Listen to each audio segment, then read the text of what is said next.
Hey guys, Wolfie here and welcome back to the channel. As always, the usual disclaimer, any opinion here is mine and mine alone. Now this is a very special presentation for RWBY and this is tied to Volume 9, Chapter 8, that is T Amidst Terrible Trouble. And this video is going to be broken down into 4 sections. Now the first section is going to be the still we see in Volume 8, and we do hear a voice calling out to RWBY. And very concerned. Now, a lot of people are mentioning like certain people who the voice may belong to, and I'm going to go into 3 potential like characters who we may be hearing. We simply don't know who it is, and I'm going to reveal my pick of who I think it is. The second part is going to come down to is who will be instrumental in helping that voice bring the old RWBY back. The third part is going to be Little, and why Little reminds me of a certain video game. Now, the final item in the puzzle is that there's tensions within the team, and something with Jaune. So, with that all out of the way and completely out of the way, I am not wasting any more time. Now, for this part of the video, we are going to look into this particular part from Chapter 8 in Volume 9. And this is right after RWBY drinks the cup of tea where the leaf is left inside of it. Now you see here that RWBY and Little with Crescent Rose go into what's presumably the great tree to his son. And we do know that it's around this time that somebody calls out to RWBY. We simply don't know at this time who the voice belongs to. Now, I am ruling out Weiss immediately because the pitch in the voice here nowhere near matches how Weiss speaks. And Weiss is a little more on even higher pitch in certain regards than RWBY is. But it's not every circumstance. There's some circumstances where Weiss is even a little higher pitch in certain aspects. So I am ruling out Weiss right away.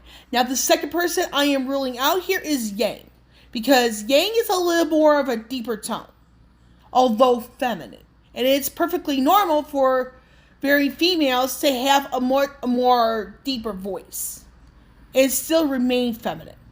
Now, Blake has a surprisingly good argument here for the one who owns that voice. However, due to the lack of interaction we've seen between Blake and RWBY this entire time, I honestly don't think it's Blake at all. Which makes me to believe the voice here we're hearing belongs to Summer Rose.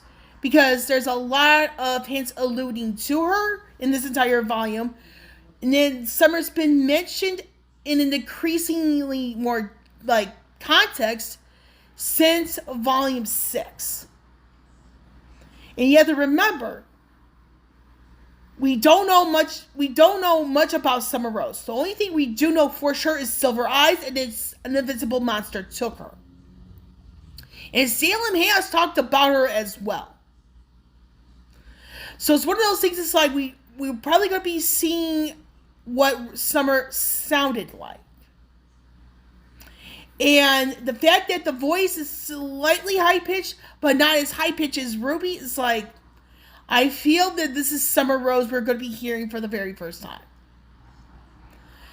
And the reason why I strongly feel it's Summer, because again, you have to look at the varying hints. Because when it comes to that crossroads aspect, we do see a reflection of Summer with RWBY as well. We also see Summer's reflection in the blade, in where the delusional RWBY was looking at the weapons. And this is before RWBY was reunited with Crescent Rose. So it's one of those things where it's this is probably going to be Summer we're going to be hearing for the very first time. Now, another hint where I feel Summer Rose comes down to Volume 6, but this is where Jaune meets Pyrrha's mother. Now, Pyrrha and Pyrrha's mother has the same voice actress. And the reason why I strongly feel it's going to be Summer that we're hearing is because Lindsay Jones, who voices Ruby, is probably going to be voicing Summer as well. This is something that it's a bit of a hint where Volume 6, I'm thinking about it in my head. I'm like, will we be hearing Summer Rose's voice, how she sounded like in a future volume? And I do feel that the voice that's calling out to Ruby is in fact Summer, that Lindsay's going to be voicing. So on that, I'm going to be pausing the video, and I'm going to come back. I'm going to go into who I think is going to help Summer Rose bring back the old Ruby. Now I'm going to go over the 4 characters who could play a role in helping Summer bring back the old Ruby Rose. Now what I'm going to be doing here is I'm going to go over each character from left to right, because these are the 4 people who are considered to be some of the closest to Ruby. And we're going to start off with Weiss. Now, Weiss surprisingly has a very strong argument both for her and against her. Now, the reason why this is that what Weiss has going against her stems from Volume 1, and then we're starting to see aspects of Volume 1 Weiss re-emerge here. Meaning that she's not concerned about Ruby. And for those of you who remember Volume 7, Weiss went to the cinema with both Oscar and Jaune. And you have to remember Ruby's facial expression in that moment back in Volume 7. So with that, so that's the thing. So we are probably starting to see hints of Volume 1 Weiss coming back in Volume 9. However, and this is despite the whole screw up that Weiss did in the Burge and Bannon 2-parter, that Weiss has been there to help Ruby each step of the way. She has risen to the call. And Weiss did as much as she could. And Weiss is proving to be the best person she could be, although she's not much of a leader. And then it was revealed earlier on in Chapter 8 of Volume 9 that Weiss is able to relate to Ruby's struggles in the sense of the pressure set forth upon them. Although not the same exact way as Ruby, but is the name. If you think about Ruby Rose, Summer Rose, they're leaders of their respective team. They have silver eyes.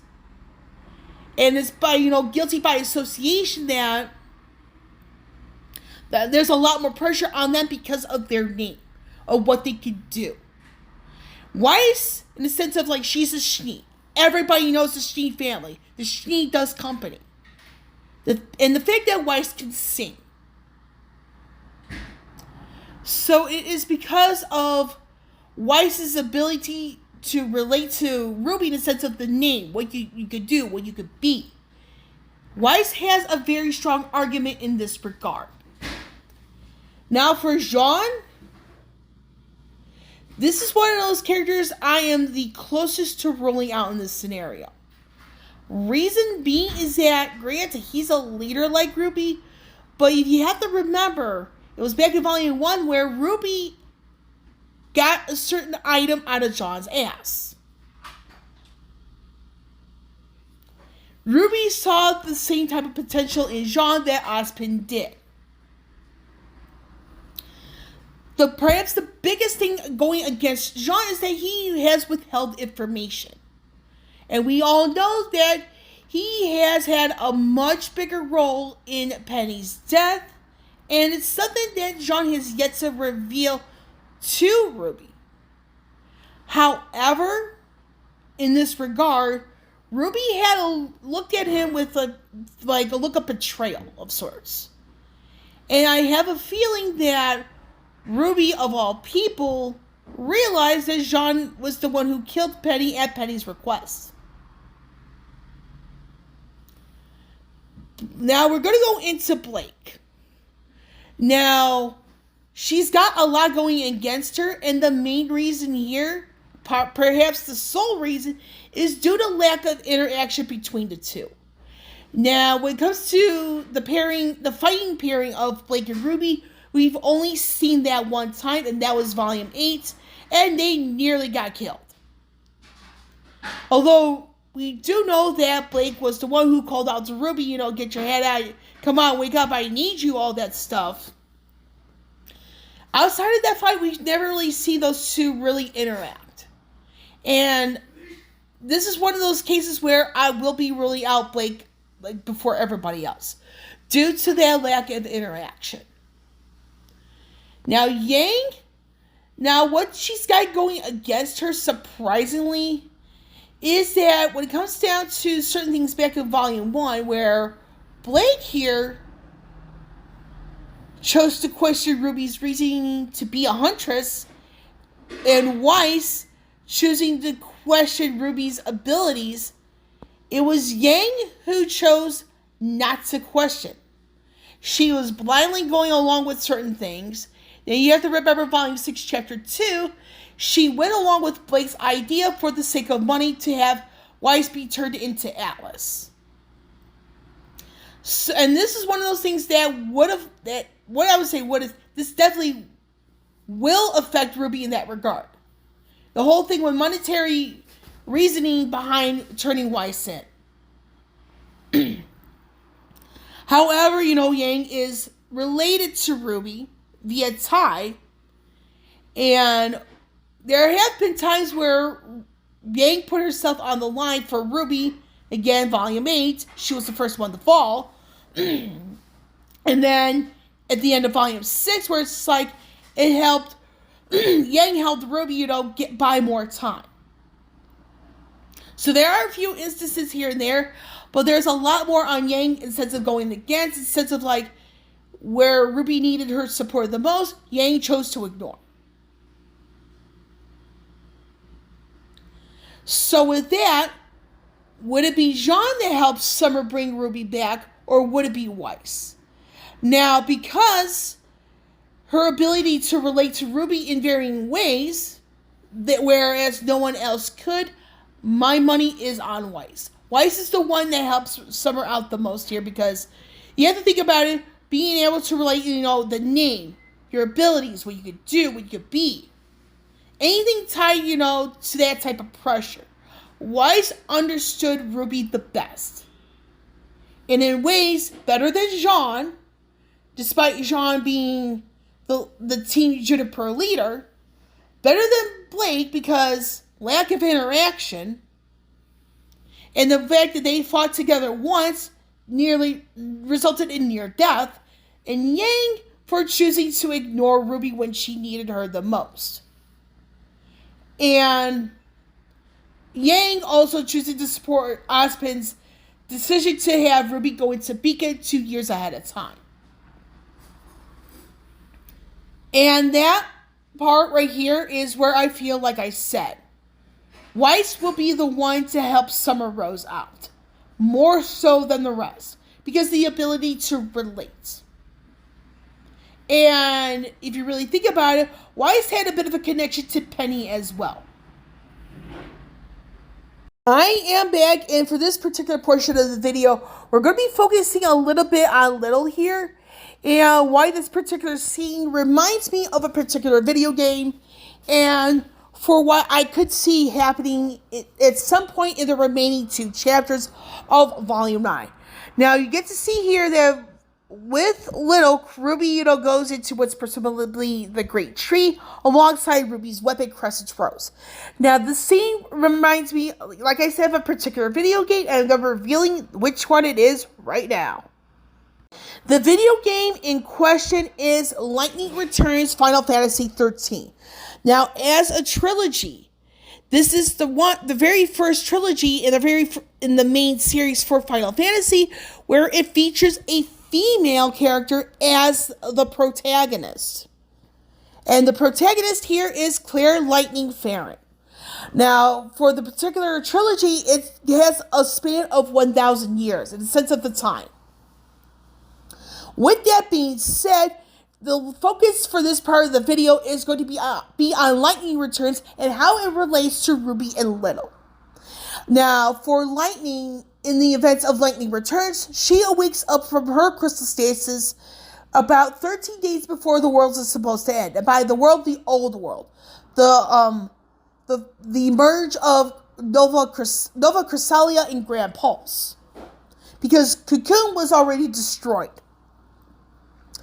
So for Lightning to return the way she did is that a part of her was in fact missing. Now we meet up with a character in Lightning Returns by the name of Lumina. And Lumina being all mischievous, and young, carefree, all that stuff. We simply don't know much about Lumina in the sense of, is she really a friend or a foe? Now, in the end of Lightning Returns, we find out that Lumina was really a part of Lightning, of who Lightning used to be, and that was the part that was ripped out. Now, Lightning, in this particular part of the ending, she reaches out, was like, "Please don't leave me alone.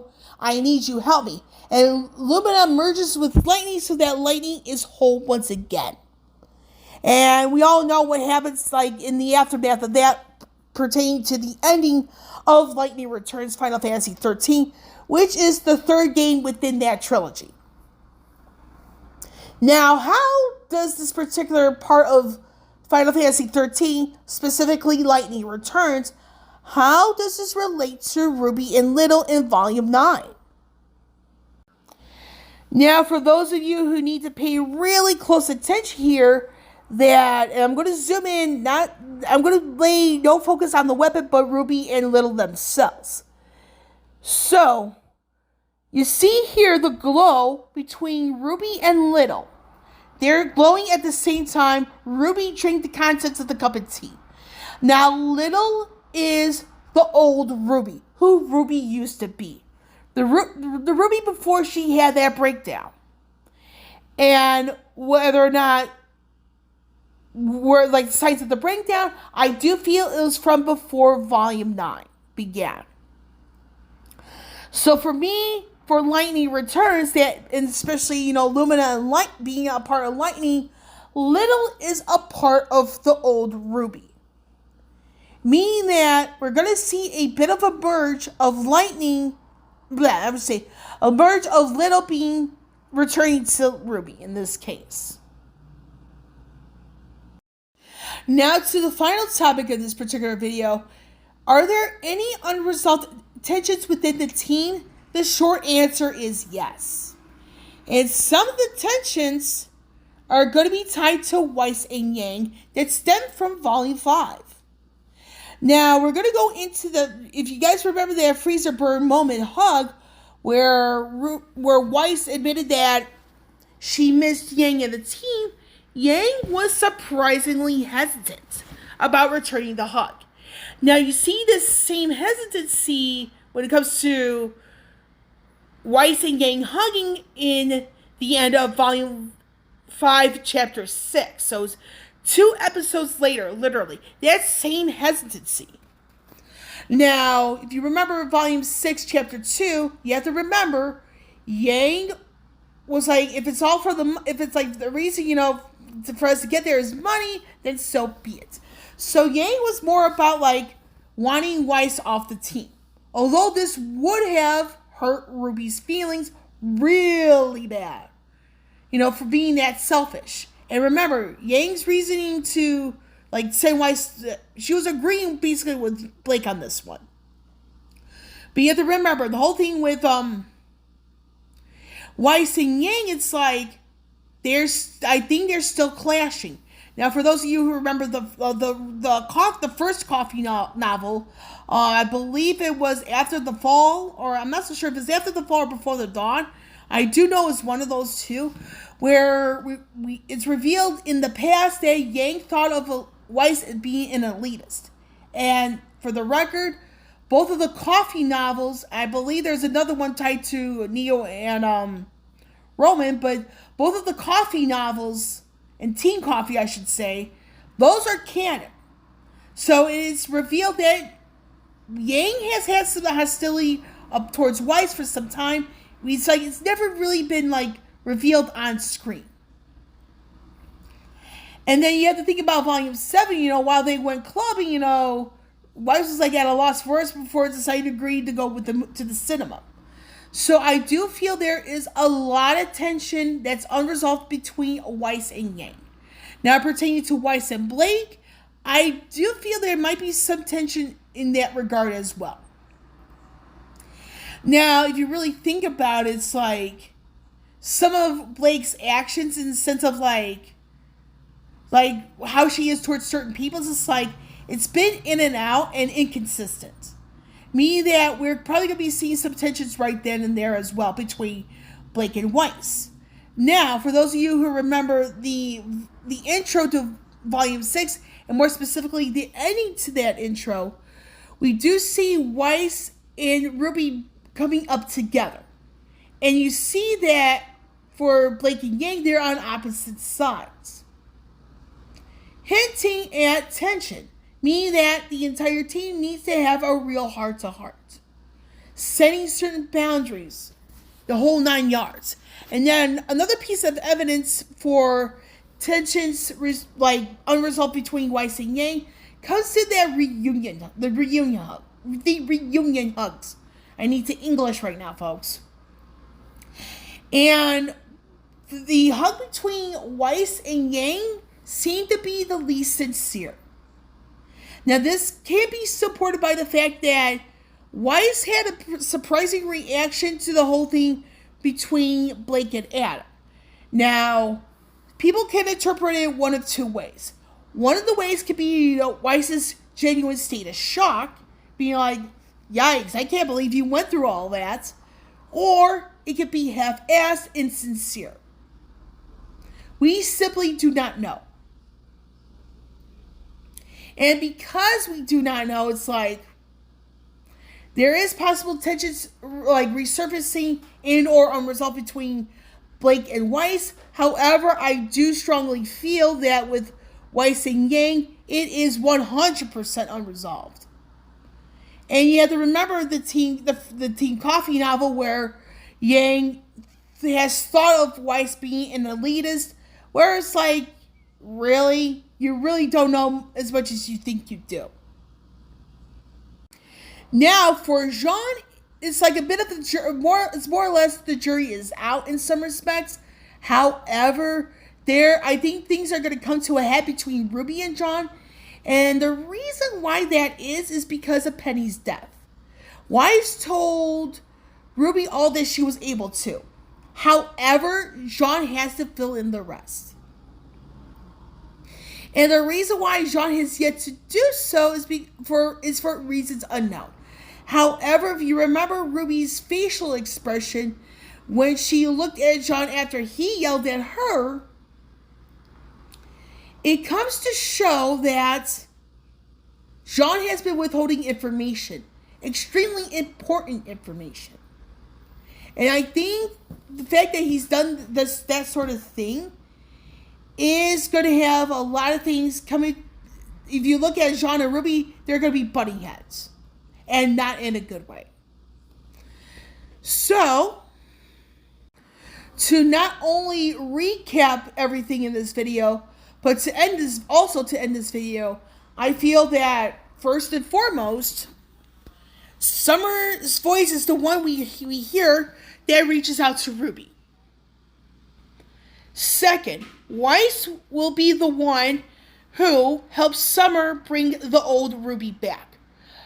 3, Lumina and Lightning in Lightning Returns, where in the end, Lumina merges with Lightning, so Lightning is whole again. Little is going to merge with Ruby, so Ruby is whole again. Finally, there are unresolved tensions within the team, and tensions between Jaune and Ruby that really need to be resolved. Although I will end the video with this. Jaune is a dead man. But the question remains, who's going to be tied to his death? And on that, I'm done with this video. With Wolvie here, signing off. I will catch you all on the flip side.